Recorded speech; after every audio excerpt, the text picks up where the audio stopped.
السلام علیکم ورحمۃ اللہ وبرکاتہ۔ امید کرتا ہوں آپ خیریت سے ہوں گے۔ تم وہ مانگتے ہو جو تمہیں اچھا نظر آتا ہے، اللہ وہ دیتا ہے جو تمہارے لیے بہتر ہوتا ہے۔ اللہ کا شکر ادا کرو، یہ نہ سوچو کہ اللہ تمہاری دعا کو فوراً قبول کیوں نہیں کرتا، بلکہ یہ شکر کرو وہ تمہارے گناہوں کی سزا فوراً نہیں دیتا۔ جملہ بہت چھوٹا ہے پر اس کی طاقت بہت زیادہ ہے۔ اللہ کی طرف آ جاؤ اس سے پہلے کہ اللہ تمہیں اپنی طرف بلا لے۔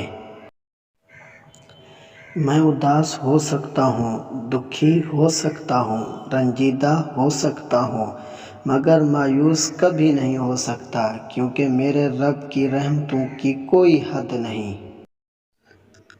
اللہ کو وہ انسان بہت پسند ہے جو اپنی جوانی اللہ کی عبادت میں گزارتا ہے۔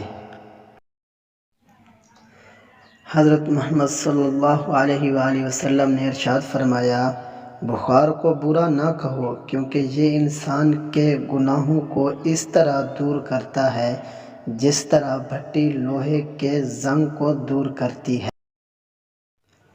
جب تمہیں خوشیاں ملنے لگیں تو تین چیزیں کبھی مت بھولنا: اللہ کو، اللہ کی مخلوق کو اور اپنی اوقات کو۔